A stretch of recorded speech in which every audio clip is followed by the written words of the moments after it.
Nico, comment vous avez repris cette semaine? Est-ce que vous avez digéré ce voyage houleux et ce retour de Bastia?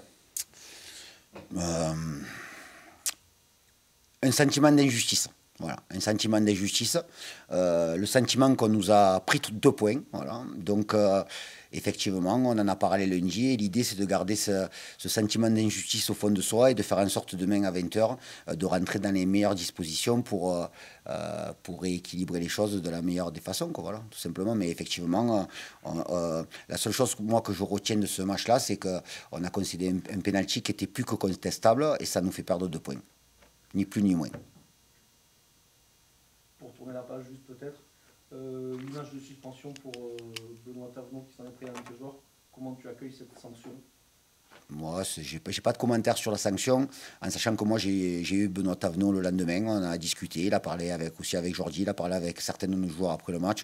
Je ne suis pas dans la posture d'être à charge contre mon homologue. Je connais le métier, je sais que de temps en temps, on peut avoir les fils qui se touchent, mais la seule chose que je retiens de ce match-là, c'est que le sentiment qu'on nous a volé 2 points.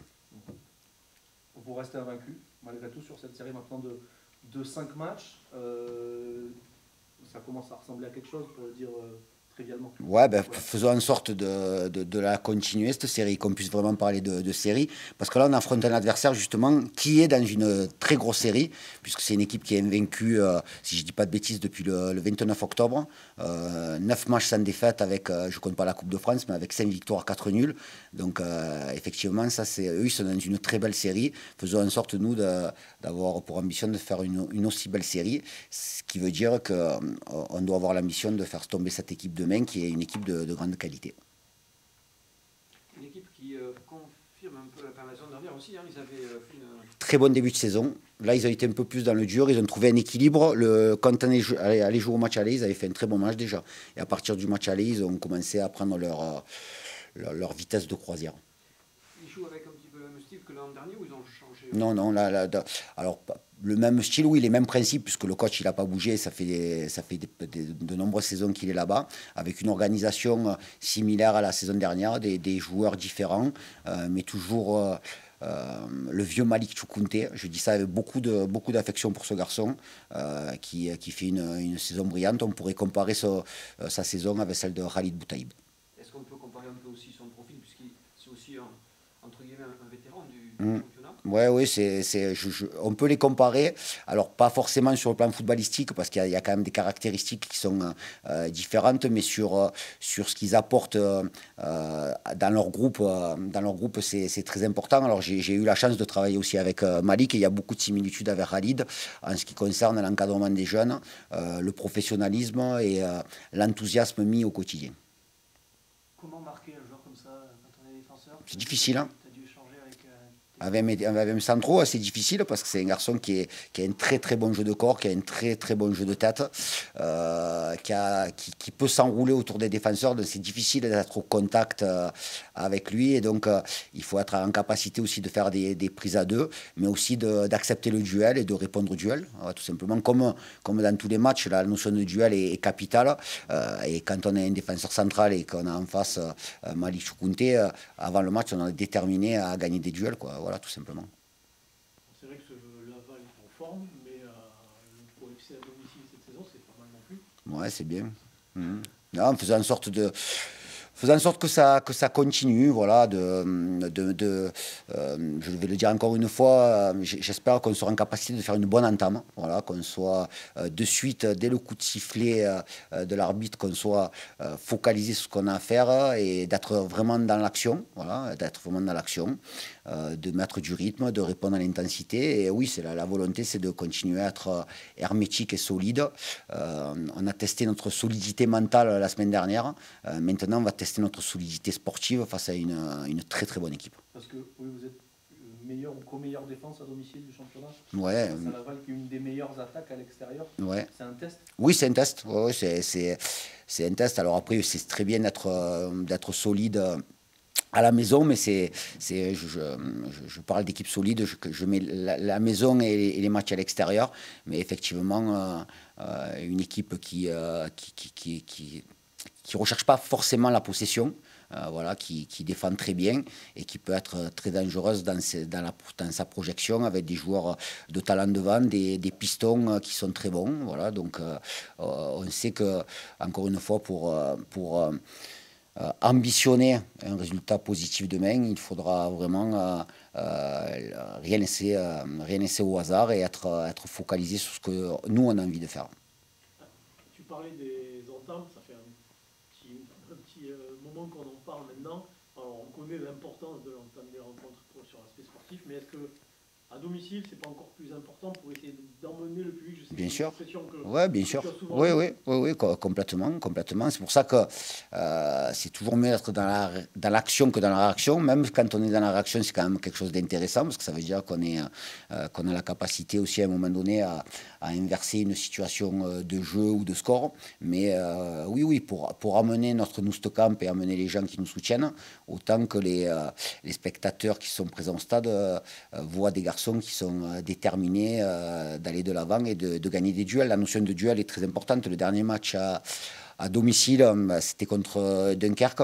On s'est aperçu qu'entre la première et la deuxième mi-temps, le fait de gagner plus de duels, ça nous a permis de mieux jouer, et de pouvoir mettre en place notre football. Et on ne peut pas mettre en place notre football si on n'est pas en capacité de gagner des duels. Qu'est-ce que tu peux me dire par rapport à ce public de Pau?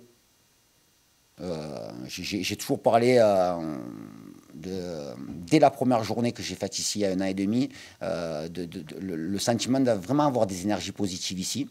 On attend toujours que notre public nous pousse, nous soutienne, mais il ne faut pas prendre le problème à l'envers. C'est notre équipe et les joueurs qui composent notre équipe qui doivent amener le public. Et si on arrive à amener le public dans des moments de match qui sont un peu plus difficiles, c'est à eux aussi à nous soutenir et à nous amener de temps en temps dans des moments un peu plus critiques dans un match. Mais c'est à nous d'abord à les amener. Mais dans l'autre sens, c'est aussi important. Bien sûr, oui, bien sûr, mais je trouve que l'ambiance est bonne. Bien sûr que j'aimerais qu'il y ait plus de bruit. Bien sûr que j'aimerais qu'il y ait encore plus d'encouragement, qu'il y ait plus de... Je vais dire un mot, l'électricité, qu'il y ait plus d'électricité. Mais quand je dis plus d'électricité, ça ne veut pas dire quelque chose de... Ouais. C'est pas quelque chose de péjoratif. C'est à partir du moment où on a envie tous d'avoir des joueurs qui ont de l'enthousiasme. Le but du jeu, c'est d'avoir aussi autour de nous des gens qui sont enthousiastes à venir nous voir jouer et de ne pas tomber. Nous, on a besoin d'une équipe qui ne tombe pas dans le confort. Et donc notre public, il doit être à l'image de notre équipe. Et notre équipe doit être à l'image de notre public. De mon point de vue, j'ai l'impression que par moment, il est un peu exigeant. J'ai l'impression que ce public du Noustecamp oublie parfois les moyens qu'a le club. C'est vrai que ça fait 2-3 saisons maintenant qu'on a des bons résultats. Est-ce que tu ne le trouves pas des fois un peu trop exigeant par rapport à par rapport à vos moyens, par rapport à... Non, c'est très bien le mot que tu as utilisé, l'exigence. C'est ce qu'on demande à nos joueurs, c'est ce qu'on demande à notre groupe, c'est ce qu'on s'impose à soi-même, nous, le staff technique. Et donc, à partir du moment où on doit être exigeant les uns envers les autres, ça ne me pose pas de problème que notre public soit exigeant vis-à-vis de nous et attende toujours mieux de son équipe. Je trouve que c'est très bien. On ne va pas se contenter de prestations médiocres ou passables. Et ils ont raison d'être exigeants. Ça veut dire qu'ils croient en nous. Et donc, je préfère un public exigeant plutôt qu'un public qui nous applaudit pour rien, quoi. Voilà, donc, qui reste exigeant et que nous, on soit dans la posture de leur donner du plaisir et de leur donner des émotions. Cette équipe de Laval, elle a la particularité d'être une des meilleures à l'extérieur. Est-ce que ça veut dire que, justement, il laisse la possession Ça peut arriver, oui, ça peut arriver parce que c'est une équipe qui est très bonne dans les transitions, qui est très, très efficace sur les coups de pied arrêtés. Une équipe athlétique sur les phases arrêtées avec certains profils de joueurs. Mais oui, c'est une équipe qui est dangereuse. Et pour ça, donc, il faudra faire preuve de patience, rester hermétique et être, encore une fois, décisif dans les moments forts comme dans les moments faibles du match. Parlons un peu de Terence Koudou, justement sa adaptation à ce nouveau poste dédié. Ouais. Pour lui, comment ça t'est venu de le faire jouer C'est le constat de l'analyse du joueur par rapport à ses qualités. C'est un latéral. C'est un latéral qui peut jouer plus haut et c'est pas un ailier. Voilà, donc j'en ai parlé avec lui en début de semaine. Mais c'est un latéral qui est très offensif, qui a une très bonne technique, qui est très bon dans le jeu sous pression. Et donc, il est capable de jouer plus haut, même si lui, il s'épanouit peut-être plus au poste de latéral. Mais il est au service de l'équipe et peut-être que le fait qu'il ait marqué la semaine dernière, il se dit que finalement ce poste il n'est pas si mal que ça, quoi, voilà. Mais oui, très satisfait de Terrance sur les 2 matchs qu'il a joué plus haut, mais dans ma tête ça reste quand même un latéral. Souvent quand un entraîneur a un joueur un latéral très offensif, il le réfrène un peu. Ouais. Toi, j'ai l'impression justement que tu l'encourages, alors en organisant ton équipe un petit peu différemment, peut-être pour couvrir un peu plus son côté, logiquement, mais c'est ta philosophie, ça, d'encourager à... C'est pas ma philosophie, mais je pense qu'il y a beaucoup d'entraîneurs qui font en sorte que leurs joueurs jouent avec leur qualité. Et bien sûr qu'on optimise les axes de progression qu'on doit avoir, surtout que Terrance, puisqu'on parle de Terrance, c'est un jeune joueur, mais ne pas brider les joueurs. Voilà, ne pas brider les joueurs. Donc, il y a quelque chose qui est important aussi, c'est-à-dire qu'on me pose la question de savoir pourquoi Terrance a avancé d'un cran. C'est tout simplement aussi parce que Jordi Gaspard, qui est latéral, est très bon, est très impliqué dans le groupe, est très impliqué au quotidien. Et donc, quand on a 2 joueurs qui jouent au même poste, de temps en temps, ils peuvent jouer ensemble. On pourrait retrouver cette situation dans les semaines à venir ou pas, mais je sais qu'ils peuvent jouer ensemble maintenant. C'était important pour moi de le voir et c'était mon ressenti. Et je suis content que Terrance ait pu marquer la semaine dernière. Jordi avait montré des trucs intéressants aussi la saison dernière, offensivement, par moment. Oui. Ça peut permettre aussi Exactement. de switcher. Ouais, exactement, d'avoir une couverture si à un moment donné Jordi passe devant Terrance ou vice-versa. Donc oui, ils connaissent tous les 2 le poste. Donc voilà, mais je ne vous dis pas que demain Terrance va jouer lié droit par contre. Est-ce que ça ne permet pas aussi du coup d'équilibrer un peu? Soit on parlait que les actions offensives, elles allaient plutôt côté gauche. On a parlé qu'un groupe a tiré les ballons, c'était bon. Et du coup, est-ce que ça permet... il y a peut-être un penchant un peu trop à gauche, et du coup, ça permet d'avoir aussi un meilleur équilibre. Ouais, exactement. C'est simplement d'avoir des possibilités ou des solutions sur nos 2 côtés. La saison dernière, Terrance était déjà là pendant le premier semestre. Il avait joué 6 mois latéral droit avant que Jordi arrive.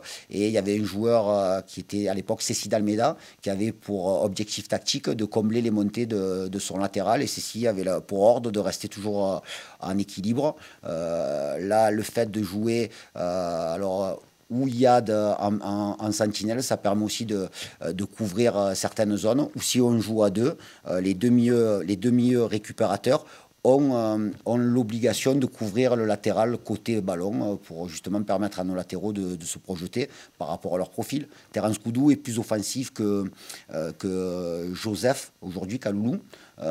Mais Joseph a une très bonne qualité de centre et je ne lui demande pas de monter tout le match, mais qui sont en capacité de montrer 2-3 fois par mi-temps pour mettre des centres de qualité. Vous avez perdu 2 points pour Bastia pour les raisons qu'on connaît, mais c'est aussi parce que vous avez raté la balle du 2-0. On est d'accord. Est-ce que vous avez travaillé justement les face-à-face Oui. Match qu'on voit des face-à-face on les travaille toutes les semaines, mais j'en ai parlé aux joueurs ce matin, il ne faut pas que ça devienne quelque chose qui les bloque. Voilà. Il faut qu'ils soient plus relâchés. Et je leur ai dit ce matin aux joueurs concernés, c'est-à-dire les joueurs offensifs qui sont dans une période un peu de doute, qu'on avait confiance en eux et qu'on était là justement au quotidien pour les faire bosser et on a confiance en eux. Voilà, je suis persuadé que ces garçons-là que je vais pas nommer, mais que l'on connaît, je suis persuadé que ces garçons-là seront décisifs. En gros, c'est par rapport au travail qu'on fait dans la semaine, faire des duels 1 contre 1, il ne faut pas qu'on en fasse 5 jours sur 6. Parce que là, on peut aussi créer une espèce de blocage. C'est simplement, d'une part, de faire des répétitions de gamme par rapport aux gestes offensifs, mais aussi de parler avec les joueurs et qu'il y ait un certain relâchement au niveau mental, au niveau musculaire, et qu'il y ait peut-être un peu plus de sang-froid dans la zone de vérité et un certain relâchement. On ne peut pas tout faire à 100 à l'heure. Voilà. Estime-toi que le blocage niveau confiance, il n'est pas encore Non, mais les attaquants qui composent le groupe sont des compétiteurs et quand on ne marque pas de but depuis un certain temps, il ne faut pas se cacher derrière la confiance, il faut juste avoir envie de faire bouger les lignes et de marquer des buts. Je reviens 2 secondes sur Bastia. Le côté positif, c'est peut-être au niveau du groupe, on a entendu que ça avait permis peut-être de resserrer le groupe ou comme ça. Est-ce que ça a pu apporter justement au niveau mental? De resserrer le groupe, ouais, d'être solidaires, les uns pour les autres. J'ai beaucoup apprécié le comportement des anciens par leur calme. J'ai beaucoup apprécié la retenue de Jordi Gaspard qui a fait preuve d'une immense maîtrise au moment où il y a eu cette action qu'on a vue en boucle.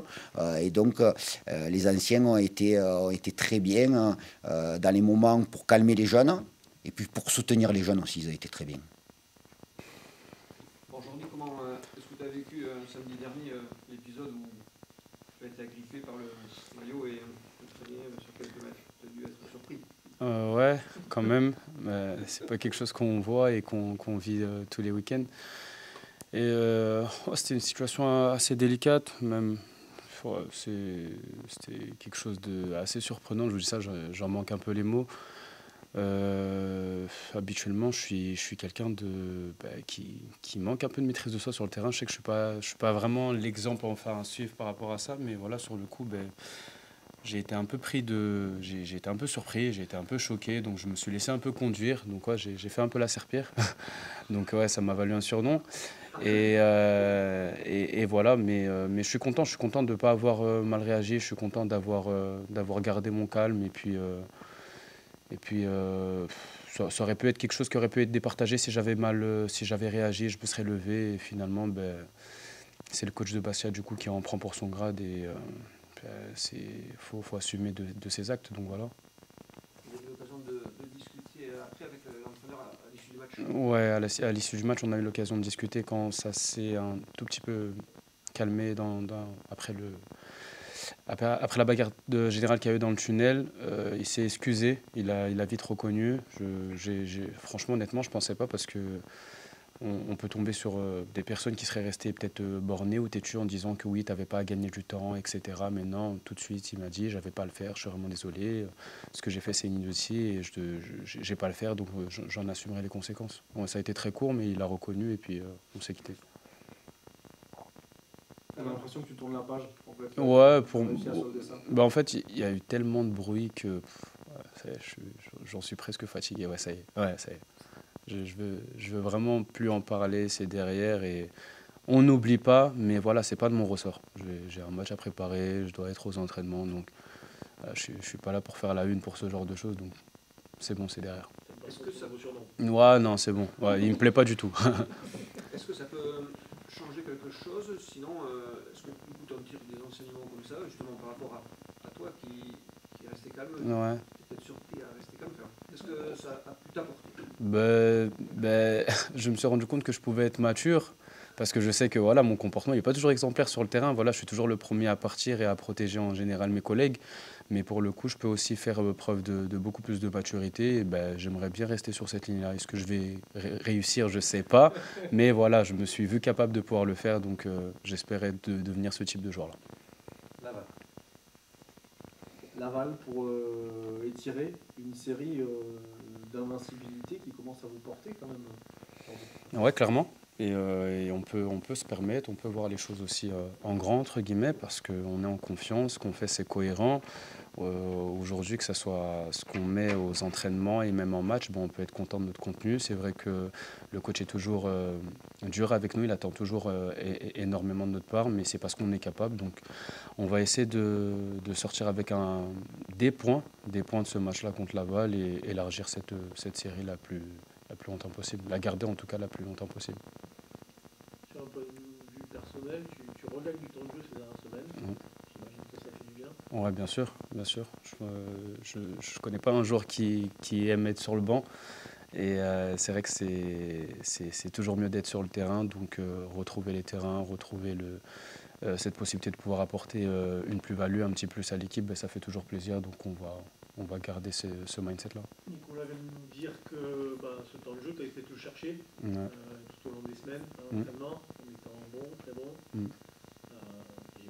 ça aussi, c'est une satisfaction de voir que le staff est réactif, entre guillemets, à tes efforts. Ouais, c'est bien parce que en général, quand c'est comme ça, ben, le seul moyen de pouvoir se reconnecter au groupe, c'est d'être performant, c'est de montrer qu'on peut compter sur le joueur et c'est ce que j'ai essayé de faire. Si maintenant ça s'est remarqué, ça m'a permis de pouvoir gagner plus de temps de jeu, ben, tant mieux. Et puis voilà, c'est encourageant, c'est bien. À quoi tu attribues la période où tu as moins joué? Tu as dû certainement analyser qu'est-ce qui a fait que tu as été moins utilisé sur le début de saison. Tu étais peut-être un peu moins bien que l'an dernier. Comment tu le vois? Je serais moins en mesure de pouvoir vous répondre. C'est plus des questions qui vont concerner le coach. Mais pour le point de vue personnel, je dirais que j'ai trouvé que j'aurais pu beaucoup plus apporter. J'aurais pu voilà, faire beaucoup plus que ce que j'ai montré ces derniers matchs avant de sortir du 11. Donc le fait de me retrouver sur le banc de touche, c'est pas quelque chose qui me plaît, mais c'est quelque chose que je peux comprendre parce que je sais de quoi je suis capable et je sais ce que le coach attend de moi. Il y a aussi la phase où je me suis retrouvé aussi à jouer à gauche, ce qui n'est pas une excuse, mais voilà, ça joue aussi parce que quand on est quand on est au poste qu'il faut, on peut se permettre de pouvoir attendre beaucoup plus de nous. Et voilà, c'est des choses qui ont joué, l'exigence déjà envers moi-même et surtout les attentes du coach. Et c'est peut-être aussi le moyen d'attirer mon attention, peut-être de me piquer, peut-être de me réveiller. Donc si aujourd'hui on voit aux entraînements que je suis toujours au taquet et que je veux garder ma place, c'est que sûrement ce que le coach voulait peut-être créer en moi, ça a fonctionné. Donc on va essayer de remettre le bleu de chauffe et être le plus longtemps performant possible. Et aussi en concurrence avec un client. Ouais. Comment tu peux nous parler de cette concurrence? Ce qui est bien déjà, c'est que c'est une concurrence saine. En général, on a un peu du mal à trouver des concurrents avec qui on s'entend, mais voilà, c'est un garçon que j'aime beaucoup, avec qui je m'entends très bien. Et aujourd'hui, ce qu'il montre sur le terrain, il est au top. Voilà, honnêtement, c'est mon concurrent, mais je le trouve génial. Donc je suis content de ce qui se passe pour lui. Il y a pas d'injustice, au contraire, il me tire vers le haut, comme aussi je peux le tirer aussi de mon côté. Et voilà, comme le coach le disait, c'est important aussi pour Terence de savoir que, comme concurrent, il a quand même Jordi aussi qui est toujours au taquet, toujours concentré, qui ne lâche pas. Donc ça lui donne de garder un niveau de régularité, de continuer à performer. Et moi aussi, de pouvoir aussi apporter aussi une plus-value. Donc je trouve que voilà, c'est une concurrence saine, c'est positif et puis ça tire tout le monde vers le haut. Donc c'est bien. De voir un défenseur latéral sur le terrain devant toi, Ouais. c'est plus rassurant défensivement. Ouais, parce qu'on se comprend rapidement. C'est vrai qu'on a les automatismes, on se comprend plus facilement. On est des défenseurs de base, mais il a une grande faculté à apporter aussi offensivement Terence. Donc voilà, il peut se permettre aussi. Mais c'est vrai qu'en tant que deux défenseurs droits sur le côté, défensivement, c'est vrai que c'est plus sûr. On a moins besoin de se parler. Il y a moins de petites incompréhensions qu'on pourrait avoir avec un ailier qui voudrait tricher ou pas défendre. Donc ouais, c'est beaucoup plus simple quand c'est avec un défenseur. Ça existe ça? Ouais, on se prend beaucoup la tête. Wow, beaucoup. On fait semblant devant vous, mais au vestiaire, c'est toujours la guerre en général avec nos ailiers. Vous êtes cette saison meilleure défense à domicile. Vous êtes bien placé pour savoir que la saison dernière, vous marquiez plus à domicile, vous preniez aussi beaucoup plus de buts. À quoi t'attribues cette nouvelle solidité ou cette capacité cette saison d'en prendre moins? Je pense une prise de conscience. Je pense juste une prise de conscience parce qu'on était déjà conscient qu'on prenait énormément de buts l'année dernière. Après, la chance qu'on avait, c'est qu'on a marqué aussi beaucoup. Donc ça camouflait un peu le truc. Mais voilà, cette saison, je pense que c'est juste une prise de conscience de se dire qu'à un moment donné, c'est plus possible. Et même si on a peut-être cette faculté de pouvoir marquer, on peut compter sur nos attaquants qui font un travail exceptionnel devant. On a besoin aussi de se sentir en confiance derrière. C'est pas à chaque occasion qu'on doit être fébrile. On a déjà un Camara qui est énorme. Je pense que vous les connaissez un peu tous, mais voilà, nos défenseurs aujourd'hui, tous autant qu'ils sont, ils cartonnent tous à leur manière. Donc ça joue beaucoup. Et il faut savoir aujourd'hui, quand on parle de défense, c'est pas que nous les défenseurs. Il y a aussi nos attaquants qui défendent beaucoup plus, qui font un gros travail, nos milieux qui assurent. Donc c'est vraiment un vrai travail d'équipe. Mais je pense que c'est surtout une prise de conscience qui nous a permis aujourd'hui d'éviter d'être à l'aise avec ce fait-là de prendre des buts. Donc ouais, voilà.